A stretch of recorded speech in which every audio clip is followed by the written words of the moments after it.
السلام علیکم ورحمۃ اللہ وبرکاتہ۔ فیکٹس اینڈ ہسٹری میں آپ سب کا دل کی گہرائیوں سے خوش آمدید۔ اگر آپ کو دنیا کے حیران کن راز، تاریخ کے پوشیدہ واقعات، سچی مگر ناقابل یقین کہانیاں اور ایسی ڈاکیومنٹریز پسند ہیں جو آخر تک آپ کو اپنی جگہ بیٹھنے پر مجبور کر دیں، تو آپ بالکل صحیح جگہ پر آئے ہیں۔ اگر ابھی تک آپ نے ہمارے چینل کو سبسکرائب نہیں کیا تو ابھی سبسکرائب کر لیجئے، کیونکہ یہاں ہم ہر ہفتے ایسی حقیقی کہانیاں لے کر آتے ہیں جنہوں نے پوری دنیا کو حیران کر دیا۔ ویڈیو پسند آئے تو اسے لائک کریں اور کامنٹ میں ضرور بتائیں کہ آپ اگلی ڈاکیومنٹری کس موضوع پر دیکھنا چاہتے ہیں۔ اب ذرا تصور کیجئے، رات کا وقت ہے، چاروں طرف برف ہی برف پھیلی ہوئی ہے، درجہ حرارت -30 ڈگری سے بھی کم ہو چکا ہے۔ تیز برفیلی ہوائیں ہر چیز کو اپنے ساتھ اڑا لے جانے کے لیے کافی ہیں۔ اس سنسان پہاڑ پر صرف ایک خیمہ نظر آ رہا ہے، جس کے اندر 9 نوجوان کوہ پیما موجود ہیں۔ یہ سب لوگ تجربہ کار ہیں۔ انہوں نے اس سے پہلے بھی کئی خطرناک مہمات کامیابی سے مکمل کی ہیں۔ انہیں معلوم ہے کہ برفانی پہاڑوں میں زندہ کیسے رہا جاتا ہے۔ لیکن چند لمحوں بعد وہی لوگ اپنے ہی خیمے کو اندر سے چاقو سے کاٹ کر باہر نکلنے پر مجبور ہو جاتے ہیں، وہ بھی بغیر جوتوں کے، بغیر مناسب گرم کپڑوں کے۔ اور پھر وہ 9 افراد کبھی زندہ واپس نہیں لوٹتے۔ کئی ہفتوں بعد جب امدادی ٹیم وہاں پہنچتی ہے تو انہیں ایسا منظر دکھائی دیتا ہے جس نے آج تک دنیا بھر کے سائنسدانوں، محققین اور تاریخ دانوں کو حیران کر رکھا ہے۔ آخر اس رات وہاں ایسا کیا ہوا تھا؟ کیا یہ صرف ایک برفانی حادثہ تھا؟ یا پھر ان پہاڑوں میں کوئی ایسا راز چھپا تھا جسے آج تک کوئی سمجھ نہیں سکا؟ یہ کہانی شروع ہوتی ہے جنوری 1959 سے۔ اس وقت سوویت یونین کے شہر سویردلوفسک میں نوجوان کوہ پیماؤں کا ایک گروپ ایک مشکل برفانی مہم کی تیاری کر رہا تھا۔ اس مہم کا مقصد شمالی یورل کے برف پوش پہاڑوں کو عبور کرنا تھا، جو اس زمانے میں دنیا کے مشکل ترین راستوں میں شمار ہوتے تھے۔ اس ٹیم کی قیادت 23 سالہ اور تجربہ کار، اسی کی قیادت میں 9 افراد پر مشتمل یہ ٹیم ایک ایسے سفر پر روانہ ہونے والی تھی جسے وہ اپنی زندگی کی سب سے بڑی کامیابی سمجھ رہے تھے۔ ٹیم کے تمام ارکان جسمانی طور پر مضبوط، تربیت یافتہ اور برفانی علاقوں میں سفر کا وسیع تجربہ رکھتے تھے۔ ان کے پاس ضروری سامان موجود تھا۔ انہوں نے نقشے تیار کیے، راستے کا مکمل منصوبہ بنایا اور ہر ممکن خطرے کا اندازہ بھی لگایا۔ 23 جنوری 1959 کو وہ ٹرین کے ذریعے اپنے سفر پر روانہ ہوئے۔ راستے بھر وہ ہنستے رہے، تصویریں بناتے رہے، برف سے ڈھکے پہاڑوں کو دیکھ کر خوش ہوتے رہے اور اپنی ڈائریوں میں ہر دن کی تفصیلات لکھتے رہے۔ آج بھی ان کی کھینچی ہوئی اصل تصاویر اور ڈائریاں محفوظ ہیں، جنہیں دیکھ کر اندازہ ہوتا ہے کہ وہ کتنے پر امید تھے۔ چند دن بعد ٹیم کے ایک رکن یوری یودن کی طبیعت اچانک خراب ہو گئی۔ شدید جسمانی درد کی وجہ سے اس کے لیے مزید سفر جاری رکھنا ممکن نہ رہا۔ بھاری دل کے ساتھ اس نے اپنے دوستوں سے الوداع کہا اور واپس شہر کی طرف روانہ ہو گیا۔ اس وقت کسی نے بھی یہ نہیں سوچا تھا کہ یہی فیصلہ اس کی جان بچا لے گا۔ باقی 9 افراد برف سے ڈھکے پہاڑوں کی طرف بڑھتے رہے۔ ہر گزرتے دن کے ساتھ سردی بڑھ رہی تھی، ہوائیں مزید تیز ہو رہی تھیں، لیکن ان کا حوصلہ اب بھی بلند تھا۔ ٹیم کے پاس 2 راستے تھے۔ پہلا یہ کہ وہ کچھ نیچے اتر کر درختوں کے قریب پناہ لے لیتے، جہاں ہوا نسبتاً کم تھی۔ دوسرا یہ کہ وہ اسی برفانی ڈھلوان پر خیمہ لگا لیتے تاکہ اگلی صبح بغیر وقت ضائع کیے اپنی منزل کی طرف روانہ ہو سکیں۔ ایگور ڈیاٹلوف نے دوسرا راستہ منتخب کیا۔ اس فیصلے کی وجہ آج بھی ماہرین کے درمیان بحث کا موضوع ہے۔ کچھ ماہرین کا خیال ہے کہ وہ وقت بچانا چاہتے تھے، جبکہ بعض کے مطابق خراب موسم کی وجہ سے انہیں یہی جگہ مناسب محسوس ہوئی۔ جو بھی وجہ تھی، وہیں خیمہ نصب کر دیا گیا۔ سب نے مل کر برف ہٹائی، زمین کو ہموار کیا اور مضبوطی سے خیمہ گاڑ دیا۔ اس کے بعد انہوں نے اپنا سامان ترتیب سے رکھا، گیلے کپڑے خشک کرنے کے لیے لٹکائے، کھانا کھایا، اپنی ڈائریوں میں دن بھر کی مختصر تفصیل لکھی، کچھ تصاویر بھی بنائیں جو اس مہم کی آخری تصاویر ثابت ہوئیں۔ ان تصویروں میں سب کے چہروں پر مسکراہٹ تھی۔ کسی کے دل میں یہ خیال تک نہیں آیا کہ چند گھنٹوں بعد ان میں سے کوئی بھی زندہ نہیں رہے گا۔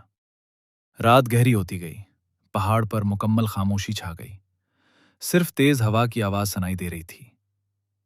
پھر اسی رات ایک ایسا لمحہ آیا جس نے پوری کہانی کا رخ بدل دیا۔ اب تک کسی کو یقین سے معلوم نہیں کہ خیمے کے اندر ایسا کیا ہوا، لیکن ایک بات طے ہے کہ اچانک کوئی ایسی صورتحال پیدا ہوئی جس نے 9 کے 9 افراد کو چند سیکنڈ کے اندر خیمہ چھوڑنے پر مجبور کر دیا۔ انہوں نے خیمے کا دروازہ استعمال نہیں کیا، اس کے بجائے انہوں نے اندر سے کپڑا چاقو سے کاٹ دیا۔ یہ بات بعد میں تفتیش کے دوران ثابت ہوئی، کیونکہ خیمے پر لگے کٹ کے نشانات اندر کی طرف سے تھے۔ سوچئے، اگر آپ ایک برفانی طوفان میں محفوظ خیمے کے اندر موجود ہوں، تو کیا آپ خود اپنے ہاتھوں سے اپنا واحد محفوظ ٹھکانہ کاٹ کر باہر نکلیں گے؟ شاید کبھی نہیں، لیکن ان لوگوں نے ایسا ہی کیا۔ اس سے اندازہ ہوتا ہے کہ انہیں کسی ایسی چیز کا سامنا تھا جس نے انہیں ایک لمحہ بھی رکنے کا موقع نہیں دیا۔ سب سے حیران کن بات یہ تھی کہ وہ مناسب کپڑے بھی نہیں پہن سکے۔ کچھ صرف موضوع میں باہر نکلے، کچھ ننگے پاؤں تھے، کچھ نے صرف ہلکے کپڑے پہن رکھے تھے۔ ایسا محسوس ہوتا ہے جیسے انہیں اپنی جان بچانے کی اتنی جلدی تھی کہ سردی کا احساس بھی بھول رہے۔ برف پر بعد میں ملنے والے قدموں کے نشانات سے معلوم ہوا کہ وہ سب ایک ہی سمت میں جا رہے تھے۔ وہ دوڑ نہیں رہے تھے، بلکہ تیزی سے چلتے ہوئے پہاڑ سے نیچے اتر رہے تھے۔ یہ نشانات تقریباً 1.5 کلومیٹر تک ایک جنگل کی طرف جاتے تھے۔ وہ جنگل اس برفانی ڈھلوان سے نسبتاً محفوظ سمجھا جاتا تھا۔ لیکن سوال یہ ہے، اگر خطرہ صرف خیمے کے قریب تھا تو وہ چند منٹ بعد واپس کیوں نہ آئے؟ ان کے تمام گرم کپڑے، خوراک، جوتے اور زندگی بچانے والا سامان تو خیمے کے اندر ہی موجود تھا۔ پھر ایسی کون سی طاقت یا خوف تھا جس نے انہیں واپس آنے کی ہمت نہ کرنے دی؟ یہ سوال آج بھی اس پراسرار واقعے کا سب سے بڑا معمہ سمجھا جاتا ہے۔ صبح ہونے تک برف نے ان کے قدموں کے نشانات کو آہستہ آہستہ ڈھانپنا شروع کر دیا، اور اسی برف کے نیچے ایک ایسا راز دفن ہونے لگا جسے دنیا آج تک پوری طرح سمجھ نہیں سکی۔ ادھر ایگور دیاٹلوف اور اس کے ساتھیوں کے اہل خانہ کو یقین تھا کہ مہم کامیابی سے جاری ہے۔ منصوبے کے مطابق ٹیم کو چند دن بعد واپس آ جانا تھا، یا کم از کم ایک پیغام ضرور بھیجنا تھا۔ لیکن وقت گزرتا گیا، نہ کوئی خط آیا، نہ کوئی پیغام، اور نہ ہی ٹیم کا کوئی رکن واپس لوٹا۔ شروع میں سب نے یہی سمجھا کہ شاید خراب موسم کی وجہ سے تاخیر ہو گئی ہے، کیونکہ ایسی مہمات میں چند دن کی تاخیر کوئی غیر معمولی بات نہیں تھی۔ لیکن جب کئی دن گزر گئے اور پھر بھی کوئی اطلاع نہ ملی تو اہل خانہ بے چین ہونے لگے۔ آخرکار انہوں نے یونیورسٹی اور مقامی حکام سے رابطہ کیا۔ ابتدا میں کسی نے اس معاملے کو زیادہ سنجیدگی سے نہیں لیا، لیکن اہل خانہ کے مسلسل اصرار کے بعد ایک ریسکیو ٹیم تشکیل دی گئی۔ چند تجربہ کار کوہ پیما، فوجی اہلکار اور رضاکار اس برفانی علاقے کی طرف روانہ ہوئے۔ برف مسلسل گر رہی تھی، شدید سردی کی وجہ سے تلاش کا کام انتہائی مشکل تھا۔ ہر گزرتے گھنٹے کے ساتھ امید کم ہوتی جا رہی تھی۔ کئی دن کی مسلسل تلاش کے بعد 26 فروری 1959 کو ریسکیو ٹیم کو برفانی ڈھلوان پر ایک خیمہ نظر آیا۔ دور سے دیکھنے پر ہی محسوس ہو رہا تھا کہ کچھ غیر معمولی ہوا ہے۔ جب وہ خیمے کے قریب پہنچے تو ان کے قدم رک گئے۔ خیمہ اپنی جگہ موجود تھا، لیکن وہ بری طرح پھٹا ہوا تھا۔ سب سے حیران کن بات یہ تھی کہ خیمہ باہر سے نہیں بلکہ اندر سے چاقو سے کاٹا گیا تھا۔ خیمے کے اندر تقریباً سارا سامان موجود تھا: گرم جیکٹیں، جوتے، کمبل، کھانے پینے کا سامان، کیمرہ، ڈائریاں، یہ سب کچھ وہیں پڑا تھا۔ اگر ٹیم نے اپنی مرضی سے خیمہ چھوڑا ہوتا تو وہ کم از کم اپنے جوتے اور گرم کپڑے ضرور ساتھ لے جاتی، لیکن یہاں سب کچھ ایسے پڑا تھا جیسے لوگ چند سیکنڈ میں سب کچھ چھوڑ کر نکل گئے ہوں۔ ریسکیو ٹیم نے فوراً ارد گرد کا جائزہ لینا شروع کیا۔ برف پر مدھم قدموں کے نشانات اب بھی کسی حد تک دکھائی دے رہے تھے۔ یہ نشانات پہاڑ سے نیچے جنگل کی طرف جا رہے تھے۔ تلاشی ٹیم انہی نشانات کے پیچھے چل پڑی۔ تقریباً 1.5 کلومیٹر نیچے ایک بڑے دیودار کے درخت کے پاس انہیں پہلی دل دہلا دینے والی چیز ملی۔ وہاں 2 نوجوانوں کی لاشیں پڑی تھیں۔ ان کے جسم تقریباً برف میں جم چکے تھے۔ انہوں نے صرف ہلکے کپڑے پہن رکھے تھے۔ ایسا لگتا تھا کہ انہوں نے شدید سردی میں آگ جلانے کی کوشش کی تھی، کیونکہ قریب ہی راکھ اور جلی ہوئی لکڑیاں موجود تھیں۔ درخت کی کچھ شاخیں بھی ٹوٹی ہوئی تھیں، جیسے کوئی شخص گھبراہٹ میں اوپر چڑھنے کی کوشش کر رہا ہو۔ شاید وہ اوپر چڑھ کر اپنے خیمے کی طرف دیکھنا چاہتا تھا، یا شاید وہ کسی ایسی چیز سے بچنے کی کوشش کر رہا تھا جسے ہم آج تک نہیں جانتے۔ انہی دو لاشوں سے کچھ فاصلے پر برف میں ایک اور لاش ملی۔ یہ ایگور دیاٹلوف تھا۔ اس کا رخ خیمے کی طرف تھا۔ ایسا محسوس ہوتا تھا جیسے وہ واپس اپنے ساتھیوں اور خیمے تک پہنچنے کی کوشش کر رہا تھا۔ کچھ ہی فاصلے پر مزید دو لاشیں ملی۔ ان کی حالت بھی یہی بتا رہی تھی کہ وہ شدید سردی اور کمزوری کے باوجود واپس جانے کی کوشش کرتے رہے، لیکن منزل تک پہنچنے سے پہلے ہی برف نے انہیں ہمیشہ کے لیے خاموش کر دیا۔ اب تک 5 لاشیں مل چکی تھیں۔ سرکاری حکام نے ابتدائی طور پر یہی اندازہ لگایا کہ شاید باقی 4 افراد بھی آس پاس ہی کہیں موجود ہوں گے، مگر حیرت کی بات یہ تھی کہ پورے علاقے کی بار بار تلاشی لینے کے باوجود ان کا کوئی نشان نہیں ملا۔ دن گزرتے گئے، برف کی تہہ مسلسل موٹی ہوتی جا رہی تھی۔ شدید سردی کی وجہ سے تلاش کا کام بار بار روکنا پڑتا تھا۔ آخرکار موسم میں کچھ بہتری آنے کے بعد مئی 1959 میں دوبارہ بڑے پیمانے پر سرچ آپریشن شروع کیا گیا۔ اس بار ریسکیو ٹیم نے اس جگہ سے تقریباً 75 میٹر دور ایک گہری برفانی کھائی کی تلاشی لی۔ چند ہی لمحوں بعد انہیں وہ منظر دکھائی دیا جس نے اس پوری کہانی کو مزید پراسرار بنا دیا۔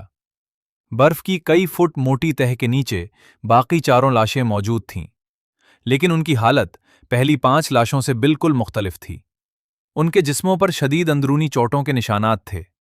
ایک شخص کی کھوپڑی بری طرح ٹوٹی ہوئی تھی۔ 2 افراد کی کئی پسلیاں ٹوٹ چکی تھیں۔ ماہرین نے بعد میں بتایا کہ یہ چوٹیں اتنی شدید تھیں جیسے کسی انسان کو تیز رفتار گاڑی نے ٹکر ماری ہو۔ لیکن حیرت انگیز بات یہ تھی کہ ان کے جسم پر ایسی کوئی گہری بیرونی چوٹ یا زخم موجود نہیں تھا جو عام حادثے میں نظر آتا ہے۔ گویا اندر کی ہڈیاں ٹوٹ گئی تھیں مگر جلد تقریباً صحیح حالت میں تھی۔ یہ بات تفتیش کرنے والوں کے لیے سب سے بڑا سوال بن گئی۔ ایک خاتون رکن لیوڈمیلا دوبینینا کی لاش دیکھ کر تو ہر شخص حیران رہ گیا۔ اس کی زبان موجود نہیں تھی، اس کی دونوں آنکھیں بھی غائب تھیں، چہرے کا کچھ حصہ بھی شدید متاثر تھا۔ ابتدائی طور پر اس منظر نے بے شمار افواہوں کو جنم دیا۔ کسی نے کہا کہ شاید کسی نامعلوم مخلوق نے حملہ کیا، کسی نے دعویٰ کیا کہ یہ کسی خفیہ فوجی تجربے کا نتیجہ تھا، اور کچھ لوگوں نے اسے ماورائی طاقتوں سے جوڑ دیا۔ لیکن فورنزک ماہرین نے بعد میں یہ وضاحت دی کہ کئی مہینے برف، پانی اور قدرتی ماحول میں رہنے کی وجہ سے نرم بافتیں جیسے زبان، آنکھیں اور ہونٹ قدرتی طور پر ختم ہو سکتی ہیں۔ اگرچہ اس وضاحت نے کچھ سوالوں کے جواب دیے، لیکن اصل معمہ اب بھی باقی تھا۔ آخر اتنی شدید اندرونی چوٹیں کیسے آئیں؟ اگر یہ برفانی تودا تھا تو خیمہ مکمل طور پر تباہ کا کیوں نہیں ہوا؟ اگر کسی نے حملہ کیا تھا تو برف پر دوسرے لوگوں کے قدموں کے نشانات کیوں نہیں ملے؟ اور اگر وہ خود بھاگے تھے تو پھر اپنے گرم کپڑے اور جوتے واپس لینے کیوں نہیں آئے؟ جیسے جیسے تکنیکلات آگے بڑھتی گئیں، ہر جواب کے ساتھ نئے سوال پیدا ہوتے گئے۔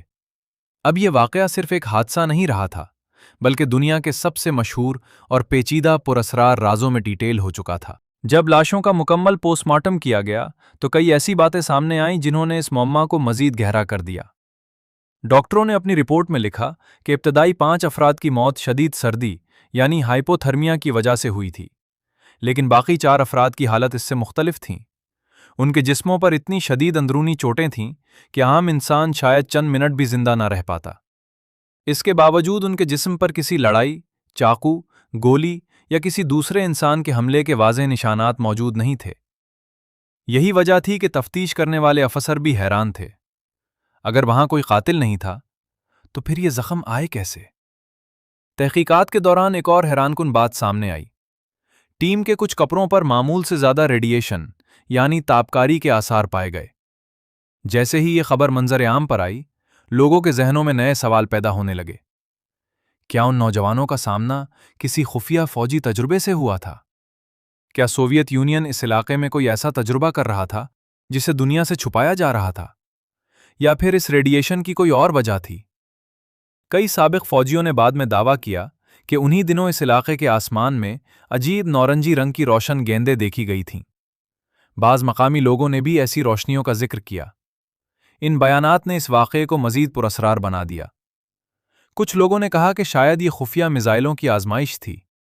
کچھ نے اسے نامعلوم فضائی اجسام یعنی UFOs سے جوڑ دی، جبکہ دوسرے لوگوں کا خیال تھا کہ یہ صرف قدرتی روشنی کا ایک غیر معمولی مظہر ہو سکتا ہے۔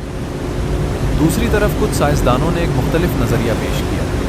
ان کے مطابق ممکن ہے کہ اس رات پہاڑ پر بہت چھوٹا برفانی تودا آیا۔ اس کی وجہ سے ٹیم کو لگا کہ اگر وہ خیمے میں رہی تو پوری برف ان پر آ گرے گی۔ اسی خوف میں انہوں نے جلدی سے خیمہ اندر سے کاٹ کر باہر نکلنے کا فیصلہ کیا۔ لیکن سوال یہ پیدا ہوتا ہے کہ اگر واقعی ایسا تھا تو خیمہ تقریباً صحیح حالت میں کیسے ملا؟ اور پھر وہ لوگ خطرہ ختم ہونے کے بعد واپس کیوں نہ آئے؟ ان سوالوں کا آج بھی کوئی ایسا جواب موجود نہیں جس پر تمام ماہرین متفق ہوں۔ کچھ محققین نے تیز برفیلی ہواؤں کی آواز کو بھی اس حادثے کی ممکنہ وجہ قرار دیا۔ ان کا کہنا تھا کہ بعض اوقات مخصوص رفتار سے چلنے والی ہوا ایسی خوفناک آوازیں پیدا کرتی ہے جو انسان میں شدید گھبراہٹ اور خوف پیدا کر سکتی ہے۔ ممکن ہے ٹیم نے کسی بڑے خطرے کا گمان کیا ہو اور جلدی میں خیمہ چھوڑ دیا ہو، لیکن یہ بھی صرف ایک نظریہ ہے، حقیقت نہیں۔ جوں سال گزرتے گئے، دنیا بھر کے سائنسدان، کوہ پیما، مصنفین اور تحقیقاتی ادارے اس واقعے کا مطالعہ کرتے رہے۔ درجنوں کتابیں لکھی گئیں، سینکڑوں ڈاکیومنٹریز بنیں، ہزاروں صفحات پر تحقیقات شائع ہوئیں، لیکن ایک سوال آج بھی اپنی جگہ قائم ہے۔ 1 فروری 1959 کی اس برفیلی رات ان 9 نوجوانوں نے آخر ایسا کیا دیکھا تھا کہ انہوں نے اپنی جان بچانے کے لیے برف، اندھیرے اور موت کا سامنا کرنا قبول کر لیا، مگر اپنے محفوظ خیمے میں ایک لمحہ بھی رکنا گوارا نہ کیا۔ کئی دہائیاں گزر جانے کے باوجود اس واقعے کی تحقیقات مکمل طور پر کبھی بند نہیں ہوئیں۔ وقتاً فوقتاً نئے ماہرین، نئی ٹیکنالوجی اور نئے شواہد کے ساتھ اس راز کو حل کرنے کی کوشش کی جاتی رہی۔ سن 2019 میں روسی حکومت نے ایک بار پھر اس کیس کو کھولنے کا فیصلہ کیا۔ جدید آلات، سیٹلائٹ ڈیٹا، موسم کے ریکارڈ اور برفانی علاقوں کے ماہرین کی مدد سے اس واقعے کا دوبارہ جائزہ لیا گیا۔ تقریباً 1 سال تک مختلف پہلوؤں پر تحقیق جاری رہی۔ آخرکار 2020 میں روسی حکام نے اپنی نئی رپورٹ جاری کی۔ رپورٹ کے مطابق سب سے زیادہ ممکنہ وجہ ایک چھوٹا مگر طاقتور برفانی تودا تھا۔ تحقیقات میں کہا گیا کہ خیمہ ایسی جگہ نصب کیا گیا تھا جہاں اوپر جمع ہونے والی برف اچانک نیچے سرک سکتی تھی۔ ممکن ہے رات کے وقت برف کا ایک بڑا حصہ خیمے پر آ گرا ہو۔ اسی خوف میں ٹیم نے فوراً خیمہ اندر سے کاٹ کر باہر نکلنے کا فیصلہ کیا۔ شدید اندھیرا، منفی درجہ حرارت اور تیز ہواؤں کی وجہ سے وہ دوبارہ اپنے خیمے تک واپس نہ پہنچ سکے۔ کچھ سائنسدانوں نے اس رپورٹ سے اتفاق کیا، لیکن بہت سے ماہرین آج بھی اس نتیجے کو مکمل حقیقت ماننے کے لیے تیار نہیں ہیں۔ ان کا کہنا ہے کہ اگر واقعی طاقتور برفانی تودا آیا تھا تو خیمہ تقریباً صحیح حالت میں کیسے بچ گیا؟ برف پر اس کے واضح آثار کیوں موجود نہیں تھے؟ اور کچھ افراد کو اتنی شدید اندرونی چوٹیں کیسے آئیں؟ یہ سوال آج بھی جواب مانگتے ہیں۔ اسی لیے ڈیاتلوف پاس مسٹری کو آج بھی مکمل طور پر حل شدہ معمہ نہیں کہا جاتا۔ شاید مستقبل میں کوئی نیا ثبوت سامنے آ جائے، شاید کوئی ایسی دستاویز منظر عام پر آ جائے جو برسوں سے خفیہ رکھی گئی ہو، یا شاید یہ راز ہمیشہ کے لیے انہی برفانی پہاڑوں میں دفن رہے۔ لیکن ایک حقیقت سے انکار ممکن نہیں، ایگور دیاٹلوف اور اس کے 8 ساتھی صرف ایک مہم پر نکلے تھے۔ وہ اپنے خواب پورے کرنا چاہتے تھے۔ انہیں اندازہ بھی نہیں تھا کہ ان کے نام ہمیشہ کے لیے تاریخ کی سب سے پراسرار کہانیوں میں لکھے جائیں گے۔ آج بھی ہزاروں سیاح اور کوہ پیما اس مقام پر جاتے ہیں، وہی پہاڑ، وہی برف، وہی خاموشی۔ لیکن جب سورج غروب ہوتا ہے اور ٹھنڈی ہوا پہاڑوں کے درمیان گونجتی ہے تو بہت سے لوگوں کے ذہن میں ایک ہی سوال پیدا ہوتا ہے: کیا اس برفانی رات کا اصل راز واقعی برفانی تودا تھا، یا پھر حقیقت کچھ اور تھی جسے دنیا آج تک جان نہیں سکی؟ شاید اس سوال کا جواب کبھی نہ ملے، اور شاید یہی بات دیاتلوف پاس مسٹری کو دنیا کے سب سے خوفناک اور دلچسپ رازوں میں شامل کرتی ہے۔ اگر آپ کو یہ ڈاکیومنٹری پسند آئی ہو تو ویڈیو کو لائک کریں، اسے اپنے دوستوں کے ساتھ شیئر کریں، اور اگر آپ چاہتے ہیں کہ ہم دنیا کے کسی اور پراسرار راز کی مکمل حقیقت آپ کے سامنے لائیں تو فیکٹس اینڈ ہسٹری کو ضرور سبسکرائب کریں۔ میں آپ سے اجازت چاہتا ہوں۔ اللہ حافظ۔